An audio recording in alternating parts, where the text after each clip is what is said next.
welcome my guest this week on Rockinboxes present Deborah Voorhees, who is the director of Billy Shakespeare. She was Tina from Friday the 13th, Part 5, and now we have become really great friends. Good friends, I would say. Not great, but good. We're getting to the great part. Deborah, welcome. How are you? We're going to get right into it. Deborah, you are a writer and you're also a producer. You're an actress. I want to talk about your days as a journalist, though. Okay. Can you talk a little bit about that and tell us how you got into that and how long you were as a journalist? I was working as a journalist for almost 2 decades, and I worked with the Dallas Morning News, the Fort Worth Star-Telegram, with a couple magazines called, one was Modern Luxury and another one was Front Desk Magazine.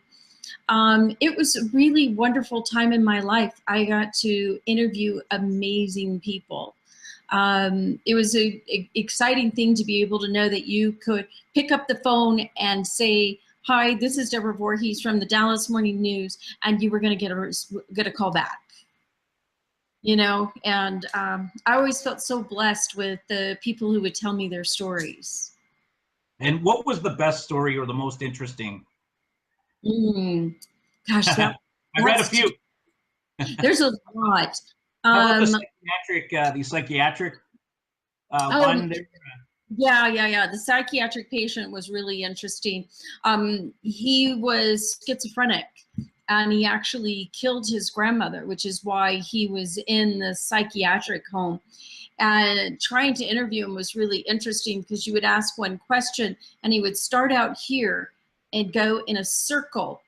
And he would eventually, in an hour's time, he would get back to answering the question, but you had to go with him all the way around before he'd get back to you. Oh, wow. Yeah. And your years with the what was it, the Dallas Morning News?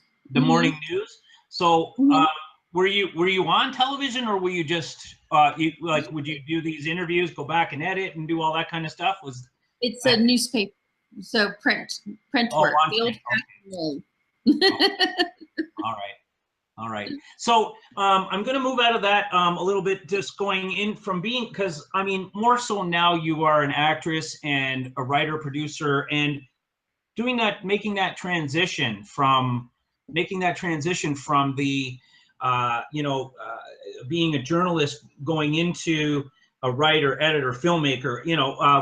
What inspired you? Was it just because you were already in the industry, sort of, in a matter of speaking, or what? How was that? I started out in the film industry in the 80s, as you know, because with Friday the 13th and several other things. Yeah. I just decided to leave. I wanted to get my college education and become a journalist. And, it came full circle. Initially, I had planned, after leaving journalism, that I was going to teach, and I was thrown out of 2 high schools because basically my tits were on the internet from, being in Friday 5. Yeah. And, so basically 2 school boards threw me out.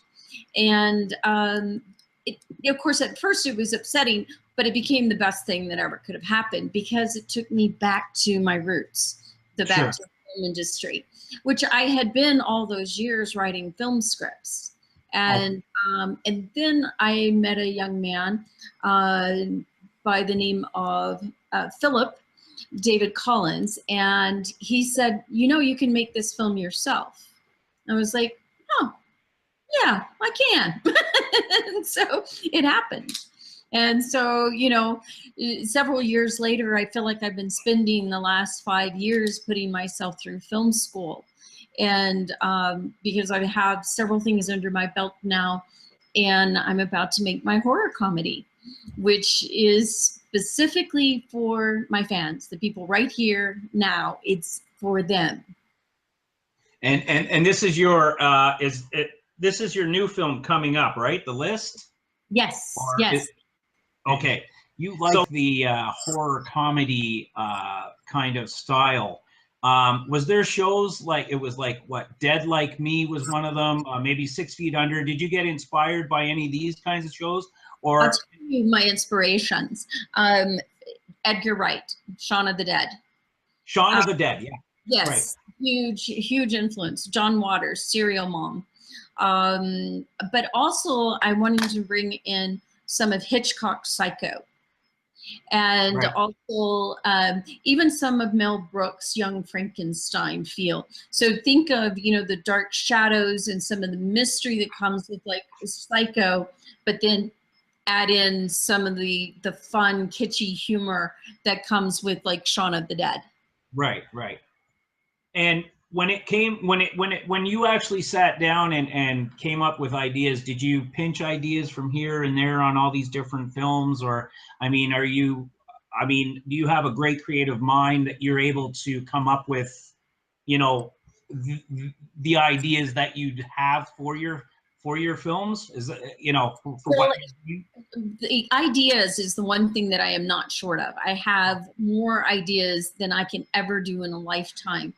But for this particular one, I actually did a dark comedy that I did in black and white, and I showed it at Texas Frightmare, and it's called Catching Up. It's from a playwright out of New York by the name of Tom Syme. Right. It's a dark comedy. It's this woman socialite who is obsessed with what it might be like to kill somebody. And I didn't think my fans would like it. I didn't think horror fans would like it because it is a theatrical play put to film. Right. But they really responded to it and loved it. And that's when it was that aha moment when I went, oh my gosh, that's my film. I've been looking for so long to find the perfect first vehicle into the horror realm. And this was it. It was like serial killing socialite is like brilliant. This is exactly what I want. And it was born.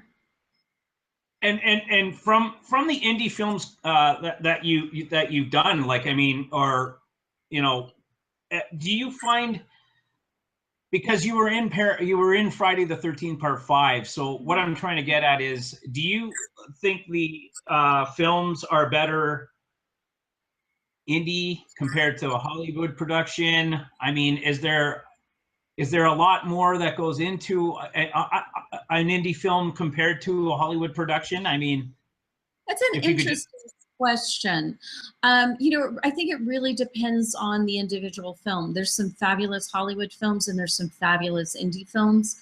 Right. Personally, I really like doing independent films with small crews and cast and things where, because it has this really nice homemade feel to it. It can still have the quality of a Hollywood film, but you don't have a studio on your back at the time.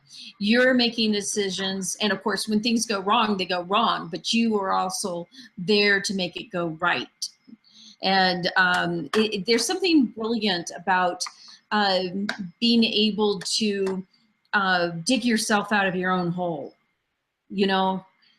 And people are so dedicated on a film set, you know, on an independent film set, because they're not there because they're making a ton of money. They're there because they're passionate about the project. And that's, you can't pay somebody to have passion. Right, right.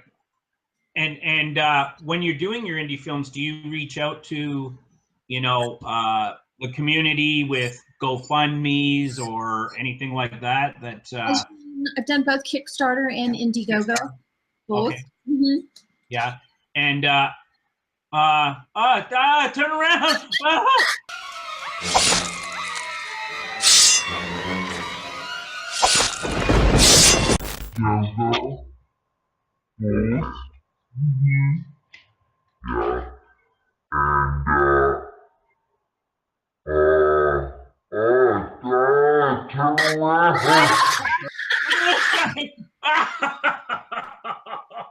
That would be my husband.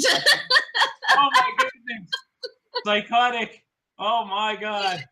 startled me because I thought he wouldn't do that. See? All right, you want to come and say hello real quick, Richard? Hello, Mr. Jason, with the hedge trimmer, hedge clip, whatever you got there. They're supposed to be like the originals. Hey, how are you? This is my husband, Rich. How you doing?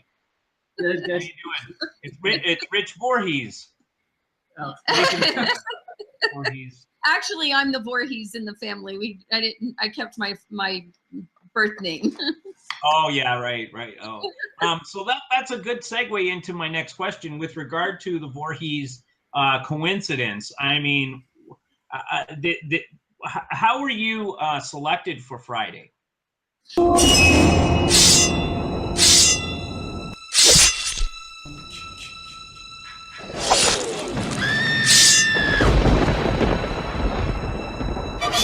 You know, just like everybody, you know, I was called in on an audition, and I went in, and of course they had quite a kick out of the fact that my last name was Voorhees too.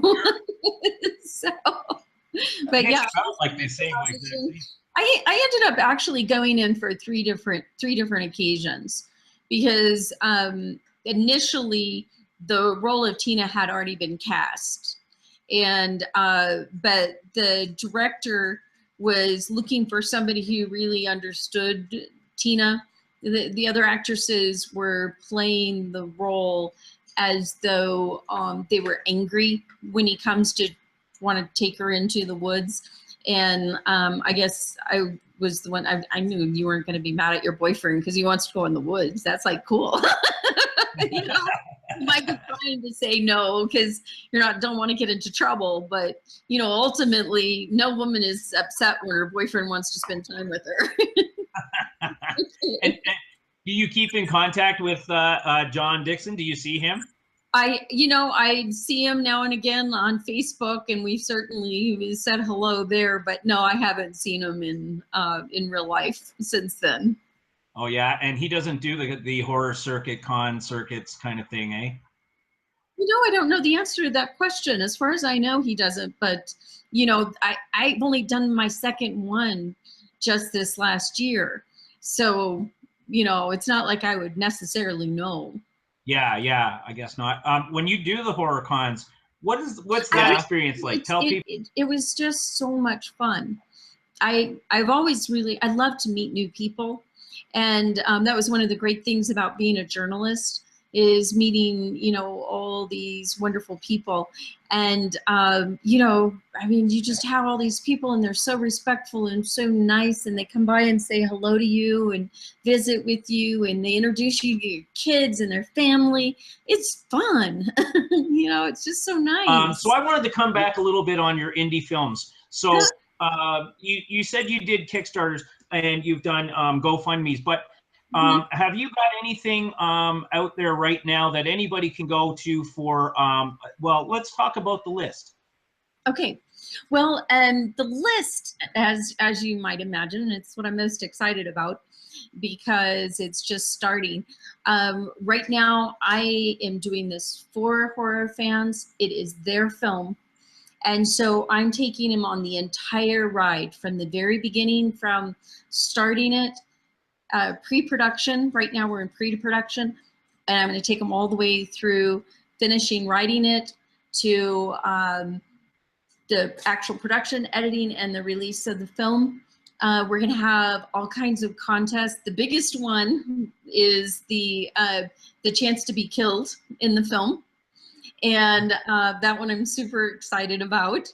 And but we're also going to have things like where people can put out their own ideas on like a best kill contest. So they'll write and tell me what their idea of a best kill and a twist with it.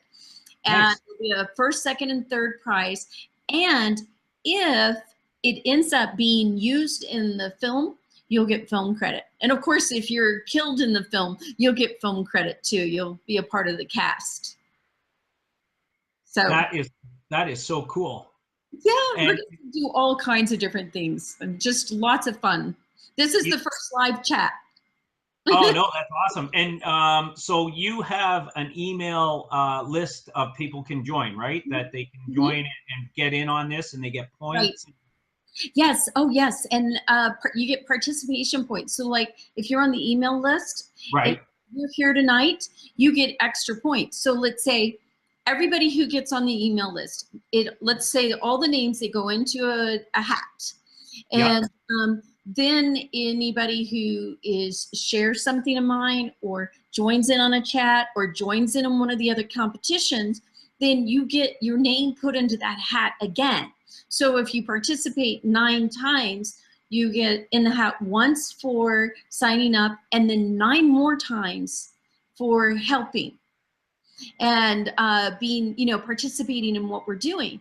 And so it ups your chances of, getting killed. Yay! I've got a That's lot of awesome. excitement about getting killed in the film. When I came up with the idea, I thought it was a good idea, but I didn't know how good it was. It sounds phenomenal. It sounds phenomenal. It does. It's a great idea. Fantastic. I was just going over to the board and checking out who. There was a gentleman that was talking here, and believe it or not, his name is John Roberts. I know it's John Robert Dixon, but it's funny that it was John Roberts, and he was saying Mel is an awesome influence from Psycho, and he says Psycho is a classic. But what was he saying? Hang on. Someone else was asking a question regarding who would you like to, something about casting somebody in one of your films. There was something here. I don't know. They said for one of your upcoming films. I don't know. I'm just having a look at what they're saying here. And said, oh no, we're going down here. It was Greg, I believe. Oh, who would you like to cast for your new project? That was one of the. My female killer is going to be the same woman, Molly Wickwire-Sante, who played the murder want-to-be in Catching Up. There's also going to be a male lead that I'll be looking for. I have some people in mind. Okay. I can't say yet, but if you're on the list, you'll be among the first to know. Right. If you're on the list on Facebook, but get on the email list. That's important, because those are the people who are going to be the first to know everything. Oh, okay. And someone else had asked about your days as a Playboy bunny. Great. Great. Did being a Playboy bunny, did that get you a kickstart off your film and acting career? Did that? I don't know. I don't know if it did or not. My first gig was with the TV series Dallas. If you guys remember the Dallas show with J.R. Ewing and all of that. Used to watch it with my mom. Yeah, did you? Okay. Well, I was a Playboy bunny at that time, and I actually ended up being on the. I was on the crew too, so I was doing stand-in stuff for them for 2 summers, and then when I moved to Los Angeles, I did some more work with them. I guess I did. There were 7 episodes where I had speaking roles. Yeah. So that was a blast. I loved working on that set. It was really awesome. And there was no for them a recurring role in that, or there was no. It's funny. I had 7 speaking roles, but they weren't technically recurring. So, okay. It was different things. I was like Queen of the Oil Barons Ball one time. I was, it varied from time to time what was going on. Right. But it was a lot of fun. I loved it. It's kind of strange. I mean, if you really think about it, how lucky I have been. I mean, that's an iconic show. I'm a part of that. Playboy Bunnies, that's an iconic Americana. And then Friday the 13th. I mean, it's like, so now I'm ready to make the list, the next one, because I'm not done yet. That'll give me 4 iconic things I'm a part of. Absolutely, absolutely. And like I said before, I spoke to you off air, and I'll definitely be promoting you big time on the list for sure. And all your stuff, like that's what I'm all about. Hey, let's get it out there, guys. You guys, we have a great person here, and she's, it's not that she's struggling. She just an amazing person, and trust me, I can tell you that firsthand from all our conversations. Someone says here, David Mace, he says, hello, Deborah. Have you ever considered casting another Friday the 13th alumni actors for this movie or any other Friday? Yeah, it's a possibility. It just kind of depends on if it's the right role for the right person. I definitely had some really neat people that I worked with. So yeah. And that's a good segue into the next question I have, questions I have for you, which would be Friday the 13th, Part 5. What was it like with the cast? John Shepherd, as well as Melanie Kinnaman. I mean, Shavar Ross. I mean, that's quite a. I mean, Shavar was on Different Strokes, and yeah. I mean, how are they all, and Tom Morga and the whole gang? I have to say it was really a great experience. I really liked everybody on the set. I'm kind of the girl that's always just happy to be here, Sure. So, but yeah, it was a lot of fun. I think most everybody knows that I'm pretty much a big scary cat when it comes to horror movies, and although I'm working really hard, guys, to learn to watch them, but being on the set to me is not scary at all. It's super fun, because I remember, when people are walking around with their head or their arm or this, wounded or whatever. And it's just funny when you're in lunch line and somebody's holding their head. Where exactly was Friday the 13th Part 5 shot? Were there several locations? Were there... It was mostly shot. It was outside of Los Angeles in a, like a kind of a country setting. And, okay. People asked me that a lot, and I could not pinpoint exactly where. But we were always taken there. It was, dark, early hours in the morning by van, and I honestly was not paying that close attention. Probably should have.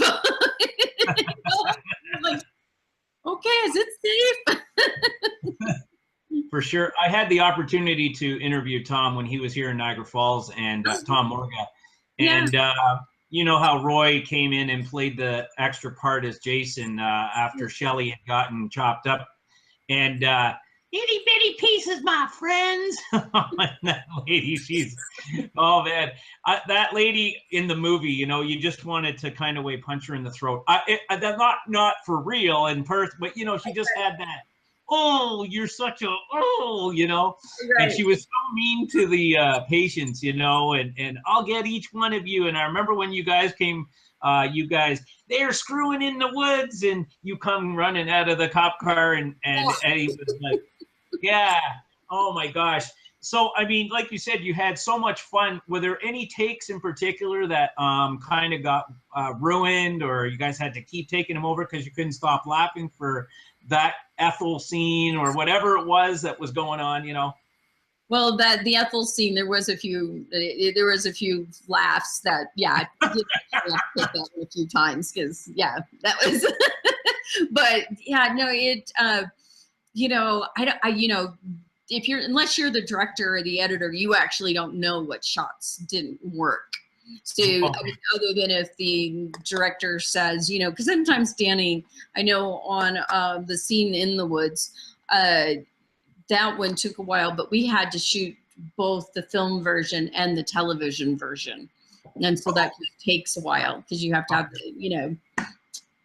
certain things are not in the TV. Well, yeah, for sure. Television version. I mean, when it's that part of you, exposing your breasts, I mean, that in all the Friday the 13th, most of the girls do, and it seems to be a part of the whole, whole sex at camp thing. Yeah. I mean, was it just natural for you, and you didn't mind? And you know, obviously you and I spoke off air, and you said that, you know, because of certain things, you can't have certain people posting stuff on your walls because that's what they like to post. So, I mean, back then, was it natural for you? Was it like, okay, here, my top comes off, and you know, because you were in Avenging Angel as well, and you know, so and the Playboy funny thing. So, was it natural for you? You know, no, I was nervous. I was nervous. Okay. John and I met I guess I want to say it was the day before, but I think it was actually a couple days before, because the first day that they did that scene, Yeah. they didn't give me any time, and I think that was really smart on Danny's part, because he's looking at it and saying, you know, she's going to be nervous, you know, he's probably going to be nervous. So let's just get this out of the way, and then everybody can take a deep breath and relax, you know? Right. And I think it really did work that way. I think it was smart. But, you know, he really helped out a lot. He did several things, Danny, the director. He made sure it was a close set. Right. He kept a robe right there for me. And, you know, people on set, they're respectful. It's not like people are snickering or, you know, being ugly or anything like that. They're very respectful. They're doing their job. They're doing their business. Yeah, I was a bit nervous. I think when it got the most nervous was once we finished, you know, when we had to do the shot after the death, then I have to go back into makeup, and you know, I get the piece put on my eyes to make it look like they've been gouged out and everything. Right. And that was tough because once it took a long time to get the makeup on, but that was also enjoyable because they were great, and the makeup people, they were just fun. So you know, you're gonna sit there and chat and visit with them, and so that's nice. But by the time we get all this done, then they put the blood in my eyes, and the blood stings. I mean, it really hurt my eyes because it seeps through. You can't close your eyes tight enough to keep it from seeping through. Right. And, you know, and it took a while. And, you know, we're shooting the television version, the film version, and they're having to walk me around blind, and it was fine. One of the things I appreciated most is that Danny always came and took my hand and moved me where I needed to go. In between shots, you know, was careful and covered me up and stuff, which was it was just a nice, thoughtful thing, instead of just, because I was completely in the dark. I couldn't see anything. Right. And we were in the middle of the woods with this crew, and, you know, it was intimidating. Sure. So, I mean, by that time I had gotten to know him well enough. It wasn't like I was worried anything bad would happen, but it's still intimidating. Sure, sure. So I just felt like he was really nice to be extra careful with me during that period. Right, right. Now, of all the Friday the 13th, I've interviewed Steve Dash, Ari Lehman, you know, CJ Graham, Tom, of course, Ken. My question, and you know, to the Friday people are, what is your favorite Friday of all? You have one? I'm gonna have to pick my own because I haven't seen the others. Oh no! Sorry for putting you on the spot. Oh, well, hey, you know what? There you go. I mean, there you go. We've only seen 5. No, part 5. That's it. So, I mean, and of the horror movies in general, do you watch horror movies at all? Well, no, I have some. I willingly went to go see The Exorcist when I was young, and really, I had to think about it because really after that, I haven't really wanted to watch too many. That one scared the crap out of me. Yes. It really scared me. I was just like, I don't want to watch those movies, you know? So it was kind of like my early introduction just scared the living daylights out of me. But I have seen a few, and like I've seen The Shining. And it was really scary, but it's so well done. I mean, Jack Nicholson is just amazing in that. And I've seen some of the ones that are not, I guess, not as scary, but just really, I mean, just beautifully done like the others, you know, some ghost stories and stuff like that. And I've seen the Amityville, you know, horror movie and stuff like that. So, but I really think it must be, because I've been wondering, I've been asking myself, you know, what it is about horror movies. And I was like, you know, I actually asked my mom to let me go see The Exorcist. And she took me to go see it, and I saw it by myself in the theater. Maybe that had something. If I'd had somebody to squeeze their hand next to me, maybe it wouldn't have been so scary. When you do your movies or when you do your filming and whatnot, you go out scouting. Do you have someone go with you? Do you have a team that goes out and scout where you do your movies? Like locations and stuff for locations? Yeah, filming locations. It both. I'll go out and take a look at things. You know, I know how to make sure that it's good for sound. I know how to make sure that we have plenty of electricity, because I'm kind of, it might surprise you since I have that technical difficulty, but when it comes to film, I'm a little bit of a tech geek. But it's always nice to take, you know, if you have the opportunity to take a cinematographer, definitely your sound person, and, you know, a few things like that, to come and take a look at it and start looking at it, the space, and seeing if it's really doable.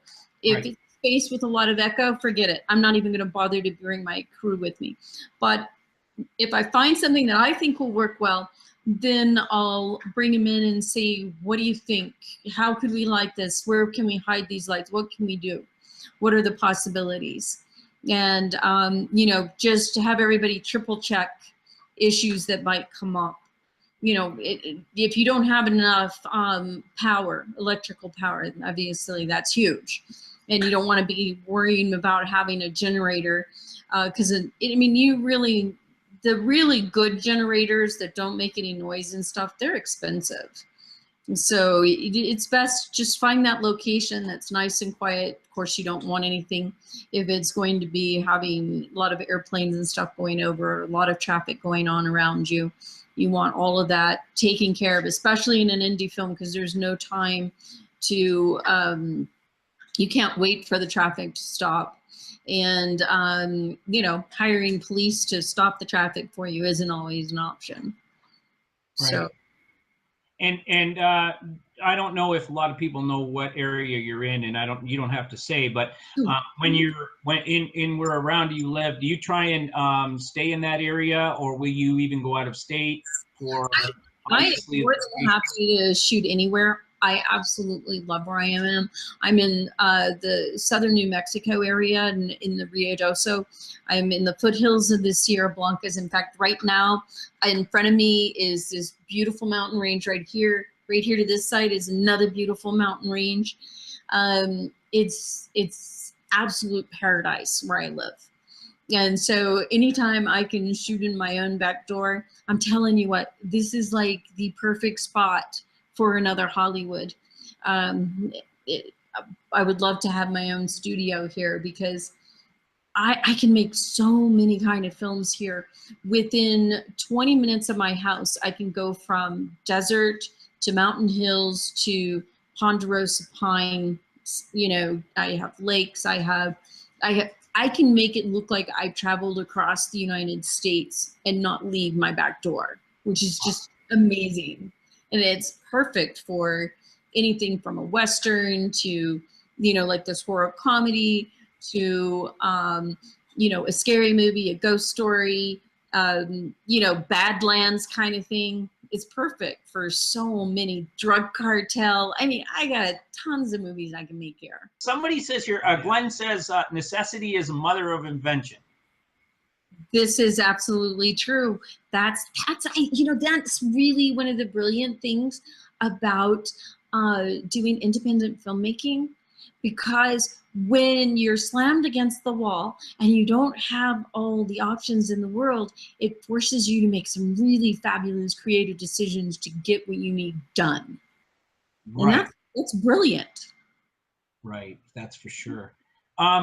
I wanted to ask you a question, and you don't have to answer. I interviewed Steve Dash, like I mentioned, and I'm always curious, and he doesn't give a crap because he told me, he was like flat out, this is what I make. What's the royalty like on Friday the 13th? What would a royalty, if any? Yeah, I mean, they're tiny. It's not anything. I wish. Yeah, I kind of wondered why they even bother with that, because it just seems like it's not worth the accounting. You know, it's like mere pennies or a couple of bucks. Yeah, I mean, sometimes it's more than that, but I mean, you know, it could be a dinner or, you know, lunch or something like that. But it's kind of, you know, it's a lot of accounting. Yeah, it's just for the other people that are watching right now that have never seen my interview with Steve Dash. But, you know, I know he's just like, I don't care. I got probably, 56 cents as a check or something. Just laughs. Every once in a while, those really small ones do come in, and that's pointless. But, you know, sometimes, you know, they might be, you know, $60, $20, 27, something like that. It just varies. And of course, as time goes by, it gets less and less. Is versus, you know, early on, you know, right when the film and stuff was coming out. But I don't know, it seems kind of, it just seems like it's really got to be expensive on the accounting end. And I don't think it really makes sense, you know, as far as even for an actor, you know, unless you got a percentage of the back end, you're not getting much. Yeah, for sure. Yeah, for sure. Now that's it. Wow.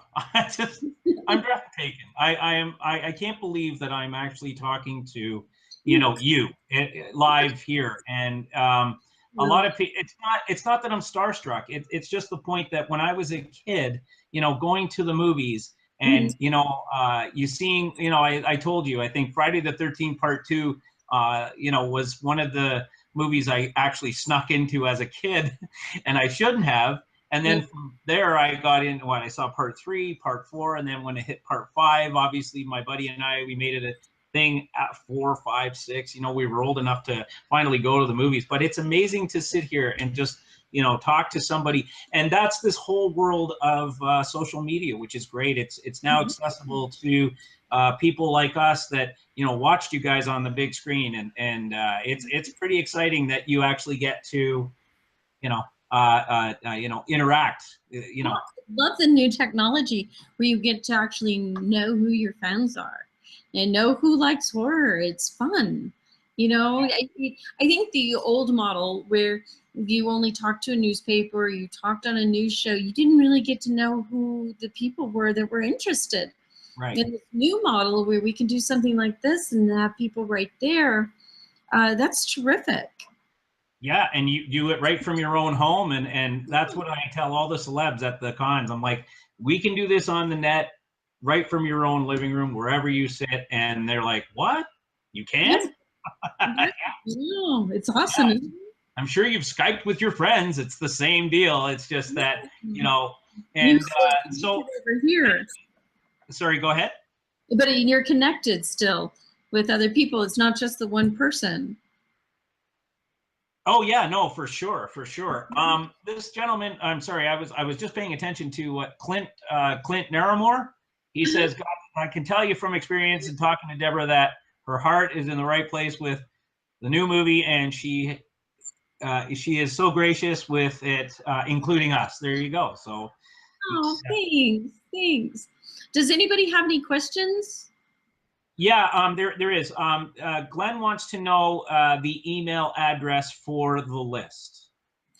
Just send it to me. You can. I've got two. One, you can go to VoorheesFilms.com. Maybe I better type it in. Guys, thank you for joining us this week on Rockinboxes Presents, and we got all the kinks worked out. I'm going to re-edit the video. I'll put it back on Rockinboxes Presents, and you know. Guys, please go ahead, Deborah, say the final words. All I want to say is thank you so much, Sean, for having me on here. Oh. It's a true pleasure. And thank you for everybody who showed up and didn't leave me here all by myself. So I'm sorry. It. Yes. No, I really sincerely appreciate everybody, and am so excited about making this new film that, you know, I just want it to be something that my fans just see it and they feel like it and they're a part of it because they're a part of it from beginning to end, that it's their film. This is your film. This is something that I am doing for you guys. You know, because if it had been left to me, I'm scared of scary movies and it would have never happened. It's because I met you guys and I liked you and you guys have been so nice. And I'm like, I just got to make something that they'll like, because, you know, the Shakespeare thing's not working. You know? And So, yeah, no, that's great. And please, you know, guys, support her in her upcoming projects. Please, Facebook, Sean McCauley on Facebook, and on YouTube, Sean Rockinboxes, as well as Rockinboxes Presents. And again, thank you to my guest this week. Deborah, stick around for a moment. Don't hang up. okay.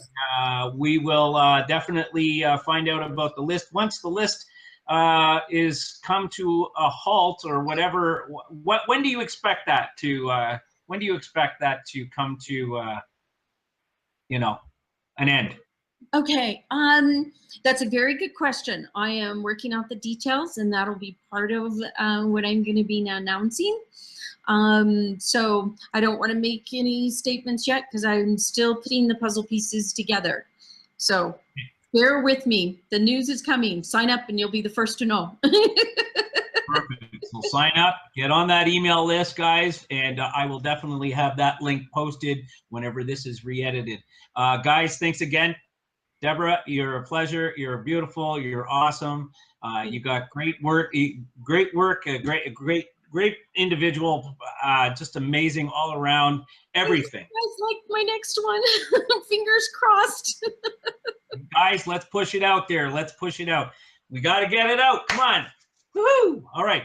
Guys, like I always say at the end of my videos, be good to one another. And, you know, I always do say hit the music. I have no music. But in any event, not right now. But you guys have been great. Thanks a lot for coming out. And stay tuned for more broadcasts, live broadcasts with some great celebrity interviews coming up soon here on Rockinboxes Presents. You guys have a great week. We'll talk to you soon. Thank you.